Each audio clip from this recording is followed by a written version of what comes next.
یہ مرزا جیلوی صاحب، انجینئر مرزا محمد علی جیلوی صاحب کا ایک کلپ آپ دیکھیں، اس میں وہ یہ دعویٰ کر رہے ہیں کہ حضرت سیدنا امیر معاویہ رضی اللہ تعالیٰ عنہ کے بارے میں کوئی ایک صحیح حدیث موجود نہیں ہے۔ ذرا سنیے وہ کیا کہتے ہیں۔ تو بڑے بزرگ نے ابن حجر رحمہ اللہ فتح الباری ذکر معاویہ چیپٹر نکالے، اس میں انہوں نے لکھا ہے کہ حضرت امام بخاری، امام نسائی، امام حاکم اور امام اسحاق بن راہویہ چاروں امام اس بات کے قائل تھے کہ حضرت معاویہ کی فضیلت میں سوائے صحابی کے کوئی حدیث ثابت نہیں، اور یہ جتنی حدیثیں ہیں یہ موضوعات شریف میں آتی ہیں گڑی ہوئی۔ پھر کنکلوڈ کرتے ہوئے انہوں نے لکھا کہ ایک بار عبداللہ بن احمد بن حنبل نے اپنے باپ امام احمد بن حنبل سے پوچھا کہ بتائیے علی اور معاویہ کا کیا معاملہ تھا، اور دیر خاموش ہو گئے۔ پھر انہوں نے کہا کہ بیٹا سن لے، علی کے دشمن بہت تھے جنہوں نے بڑی کوشش کی کہ علی کو نیچا کریں لیکن نہیں کر سکے، تو پھر یہ اس شخص کی فضیلت بنانا شروع ہو گئے جو ان سے جنگیں کر چکا تھا، اور اس کے بارے میں یہ فضائل بیان کرنے شروع کر دیے۔ ابن حجر یہ لکھ کے کہتے ہیں کہ احمد بن حنبل یہ بتانا چاہ رہے ہیں کہ سب کہانیاں ہیں، موضوعات شریف گڑی ہوئی شریف میں سے ہیں۔ تو میں اس بارے میں گزارش کرنا چاہتا ہوں کہ سب سے پہلے آپ صحیح بخاری شریف کو لیں۔ یہ دعویٰ کہ ایک بھی صحیح حدیث حضرت امیر معاویہ رضی اللہ تعالیٰ عنہ کے بارے میں موجود نہیں ہے، تو میں آپ کو صحیح بخاری شریف سے ایک حدیث پڑھ کر سناتا ہوں، اور میں مرزا جیلوی صاحب سے یہ آپ سے ان سے میں پوچھتا ہوں، بلکہ میں ان کو چیلنج کرتا ہوں کہ اس حدیث کو حضرت امیر معاویہ رضی اللہ تعالیٰ عنہ کے سوا کسی اور کے اوپر اس کو منطبق کر کے دکھائیں۔ جی، اس حدیث کا مصداق حضرت امیر معاویہ رضی اللہ تعالیٰ عنہ کے سوا کوئی اور آدمی اگر ہے تو وہ ثابت کریں، اور اگر جناب امیر معاویہ ہی اس کے مصداق ہیں اور یہ حدیث صحیح ہے تو پھر اس طرح کے دعوے نہیں کرنے چاہیے، اور مسلمانوں کے عقیدے خراب نہیں کرنے چاہیے اور جھوٹ نہیں بولنا چاہیے۔ اس حدیث کی راویہ ہیں حضرت ام حرام بنت ملحان رضی اللہ تعالی عنہ، جو رشتے میں نبی پاک صلی اللہ علیہ وسلم کی رضائی خالہ بنتی ہیں۔ حضور علیہ السلام ان کے گھر میں کبھی کبھی تشریف لے جاتے تھے اور وہاں جا کر آرام فرمایا کرتے تھے۔ تو رسول پاک علیہ السلام ان کے گھر میں گئے، آرام فرمایا، اور وہ فرماتی ہیں کہ رسول اللہ صلی اللہ علیہ وآلہ وسلم نے ارشاد فرمایا، اول جیش من امتی یغزون البحر قد اوجبوا، کہ میری امت کا وہ پہلا گروہ جو سمندر کو کراس کر کے جہاد کرے گا۔ پہلی مرتبہ جب سمندر کو کراس کر کے تو اگلے کسی ملک پر حملہ کیا جائے گا، مسلمان جب اس طرح پہلی مرتبہ جہاد فی سبیل اللہ کے اندر سمندر کو کراس کریں گے تو فرمایا ان لوگوں نے اپنے اوپر جنت کو واجب کر لیا۔ قد اوجبوا مطلب ہے اوجبوا لہم الجنہ، اوجبوا لانفسہم الجنہ، انہوں نے واجب کر لیا۔ کیا واجب کر لیا؟ اپنے لیے جنت کو واجب کر لیا۔ یہی اس کا مفہوم تمام شارحین نے بیان کیا ہے۔ آپ بدر الدین عینی اور ابن حجر اسقلانی، امام احمد قسطلانی، ان کی شروع کو اٹھا کر دیکھ لے، فتح الباری پڑھیں، عمدۃ القاری پڑھیں، ارشاد الساری پڑھیں، سب نے یہ کہا کہ انہوں نے اپنے اوپر جنت کو واجب کر لیا۔ حضرت ام حرام نے عرض کیا یا رسول اللہ، قلت یا رسول اللہ، میں نے عرض کیا یا رسول اللہ انا فیہم، کیا میں ان کے اندر ہوں گی، میں بھی ان کے اندر شامل ہو سکتی ہوں؟ قال انت فیہم، فرمایا تو ان کے اندر ہوگی، تو بھی شامل ہوگی۔ یہ رسول پاک صلی اللہ علیہ وسلم کا علم غیب ہے، اللہ تعالیٰ نے آپ کو عطا فرمایا ہے، آپ آنے والے واقعات کو اپنی آنکھوں سے دیکھتے ہیں، تو فرمایا کہ ہاں انت فیہم، تو ان کے اندر موجود ہوگی۔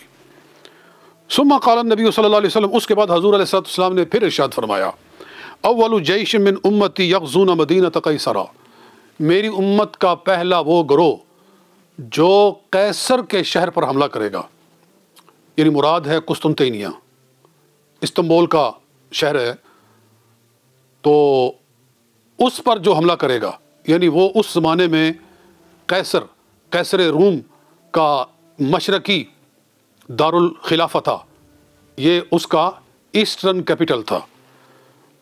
تو فرمایا مغفور لہم، ان کے لیے بخشش کی گئی ہے۔ اس کا مطلب یہ ہے کہ ان کے پچھلے گناہ معاف کر دیے گئے ہیں۔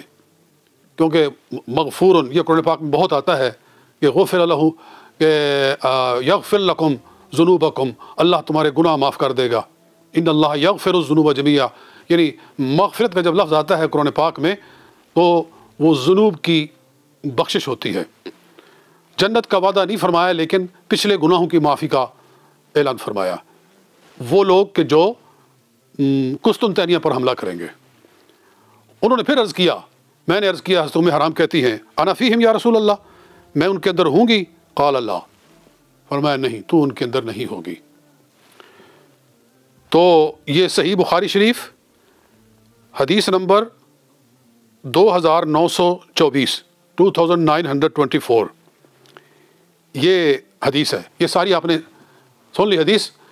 میں اس کی تھوڑی سی بیک گراؤنڈ بتاتا ہوں کہ یہ دو گروہ کون سے تھے۔ پہلا لشکر وہ جو تھا جو سمندر کراس کر کے حملہ کرے گا، اور دوسرا فرمایا جو کہ کیسر کے دارالخلافہ پر حملہ کرے گا۔ تو پہلا واقعہ سن ہجری 28 میں ہوا، حضرت عثمان غنی رضی اللہ تعالیٰ عنہ کی خلافت تھی، اور حضرت امیر معاویہ رضی اللہ تعالیٰ عنہ اس وقت امیر شام تھے، اور شام کا علاقہ جو ہے یہ قبرص کے بہت قریب تھا۔ قبرص جس کو آج سائپرس کہا جاتا ہے، سائپرس اور شام سیریا دونوں کے درمیان میں سمندر ہے۔ تو حضرت امیر معاویہ رضی اللہ عنہ کے دل میں خیال آیا کہ ہمیں سمندر کراس کر کے قبرص فتح کرنا چاہیے، بہت بڑا جزیرہ ہے۔ تو آپ نے حضرت عثمان غنی رضی اللہ تعالیٰ عنہ سے اجازت طلب کی کہ ہمیں اجازت دی جائے تو ہم سمندر کو کراس کر کے قبرص پر حملہ کریں اور قبرص فتح کریں۔ تو حضرت عثمان غنی رضی اللہ تعالیٰ عنہ نے فرمایا کہ آج تک ہم نے ایسا نہیں کیا، یعنی مجھ سے پہلے حضرت عمر فاروق رضی اللہ تعالیٰ عنہ کے دور میں بھی کہیں سمندر میں کشتیاں نہیں ڈالی گئیں جہاد کے لیے، زمینی جہاد ہوا ہے۔ تو اس میں بڑے خطرات ہوتے ہیں کہ سمندر طغیانیوں پہ آ جاتا ہے، کشتیوں کو بہا کر لے جاتا ہے۔ تو مجھے اس بارے میں اطمینان نہیں ہے، لیکن حضرت امیر معاویہ رضی اللہ عنہ اصرار کرتے رہے۔ یہ پوری تفصیل آپ نے دیکھنی ہے تو جیسے میں نے نام لیا ہے، عمدۃ القاری اٹھاؤ، اور ارشاد الساری اٹھاؤ، فتح الباری اٹھاؤ، البدایہ والنہایہ اٹھاؤ، اور الکامل فی التاریخ اٹھاؤ، جی، اور جتنی سیرت کی کتابیں ہیں، حدیث کی کتابیں ہیں، اور شروح حدیث ہیں، اور تاریخ ہے، سب کے اندر یہ سارے واقعات موجود ہیں کہ پھر حضرت امیر معاویہ اصرار کرتے رہے۔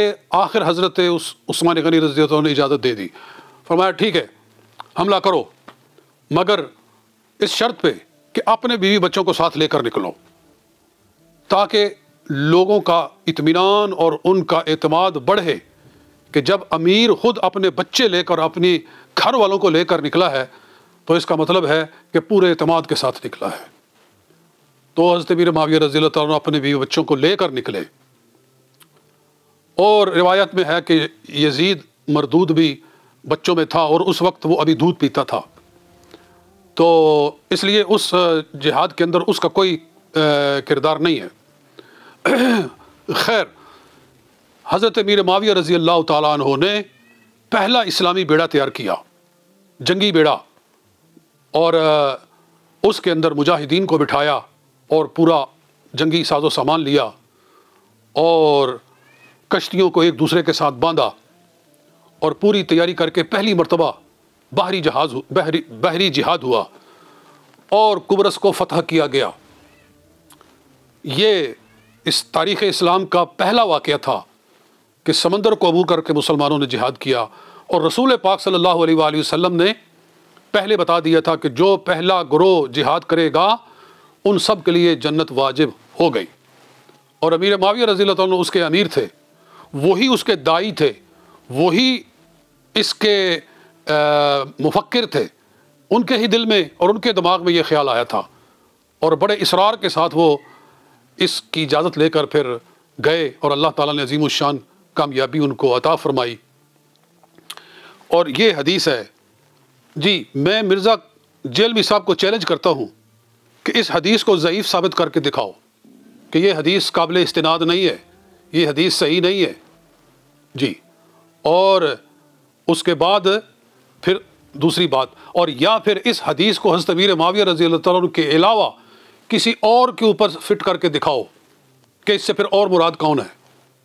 اگر حدیث بھی صحیح ہے اور اس کے مصداق بھی حضرت سیدنا امیر معاویہ رضی اللہ تعالیٰ عنہ ہی ہیں، تو پھر اس طرح کے دعوے کرتے ہوئے خوف خدا کرنا چاہیے اور مسلمانوں کو گمراہ نہیں کرنا چاہیے۔ جی، اور یہ تو حدیث کا پہلا ٹکڑا ہے۔ اگلا ٹکڑا بھی جو ہے نا، وہ بھی حضرت امیر معاویہ پر ہی صادق آتا ہے، لیکن اس کی تفصیل میں جانے کی ضرورت نہیں ہے۔ میں نے جو کہنا تھا وہ میں نے کہہ دیا اور بات بالکل واضح ہو گئی، الحمدللہ رب العالمین۔ اس کے ساتھ ایک اور حدیث بھی لے لیں کہ کہتے ہیں کہ کوئی حدیث صحیح نہیں ہے، تو میرے ہاتھ میں یہ صحیح ابن حبان ہے، صحیح ابن حبان، اس کا صفحہ نمبر 1257 ہے، 1257، حدیث نمبر ہے 7166، 7166۔ اس حدیث کو حضرت ارباز ابن ساریہ رضی اللہ تعالیٰ عنہ روایت کرتے ہیں، بڑے مشہور صحابی ہیں۔ کہتے ہیں سمعت رسول اللہ صلی اللہ علیہ وسلم، میں نے رسول پاک صلی اللہ علیہ وآلہ وسلم سے سنا، یقول، آپ نے ارشاد فرمایا، اللہم علم معاویۃ الکتاب والحساب وقہ العذاب، اے اللہ معاویہ رضی اللہ تعالیٰ عنہ، حضرت امیر معاویہ کو کتاب اور حساب، لکھنا پڑھنا اور حساب، اس کا علم عطا فرما اور ان کو عذاب سے محفوظ فرما۔ وقہ العذاب، عذاب سے بچا۔ عذاب سے مراد عذاب آخرت، عذاب قبر اور عذاب جہنم، اس سے ان کو بچا۔ یہ دعا ہے رسول پاک صلی اللہ علیہ وآلہ وسلم کی۔ اور اس کے ساتھ لکھا ہوا ہے صحیح لغیرہ، یہ حدیث صحیح لغیرہ ہے۔ صحیح کی دو قسمیں ہوتی ہیں، صحیح لعینہ اور صحیح لغیرہ۔ تو یہ حدیث بھی صحیح ہے اور صحیح لغیرہ ہے۔ جی، یہ بالکل ساتھ میں لکھا ہوا ہے اس کے۔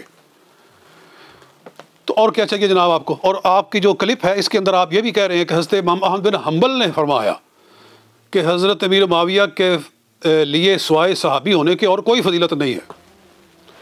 تو یہ دیکھو، یہ فضائل الصحابہ، یہ میرے ہاتھ میں کتاب ہے، اور یہ امام احمد بن حنبل ہی کی لکھی ہوئی ہے۔ امام احمد بن حنبل کی کتاب ہے، 2 جلدوں کے اندر، فضائل الصحابہ اس کا نام ہے۔ یہ جلد 2 میں میرے ہاتھ میں، اور اس کے اندر انہوں نے پورا باب باندھا ہے، فضائل معاویہ بن ابی سفیان رضی اللہ تعالیٰ عنہما، پورا باب باندھا ہے حضرت امیر معاویہ رضی اللہ تعالیٰ عنہ کے فضائل ہی کے بارے میں۔ جی، اور آپ کہہ رہے ہیں کہ امام احمد بن حنبل کا فرمانا ہے کہ سوائے صحابی ہونے کے اور ان کی کوئی فضیلت ہے ہی نہیں۔ جی، تو کچھ تو خدا کا خوف کریں یار۔ تو پہلی جو حدیث، وہی حدیث لائے ہیں جو ادھر میں نے آپ کو صحیح ابن حبان سے پیش کی ہے، وہی حدیث انہوں نے یہاں ساری بیان کی ہے۔ وہی حضرت ارباز ابن ساریہ سلمی رضی اللہ تعالیٰ عنہ کہتے ہیں میں نے رسول پاک صلی اللہ علیہ وسلم سے سنا، وَهُوَ يَدْعُونَا إِلَى السُّحُورِ فِي شَهْرِ رمضان، رمضان کے مہینہ میں حضور علیہ السلام ہمیں بلا رہے تھے سحری کے کھانے کے لیے، اور فرمایا هُلُمُّوا إِلَى الْغَذَاءِ الْمُبَارَكِ، برکت والے کھانے کے پاس آؤ، کی طرف آؤ۔ تو پھر اس کے بعد حضور علیہ السلام نے یہ ارشاد فرمایا، اللہم علم معاویۃ الکتاب والحساب وقہ العذاب۔ جی، تو اگر تو مرزا جہلمی صاحب کے پاس انصاف کی کوئی وقت ہے تو پھر ان کو آئندہ ایسی بات نہیں کہنی چاہیے۔ اللہ تعالیٰ ہدایت عطا فرمائے۔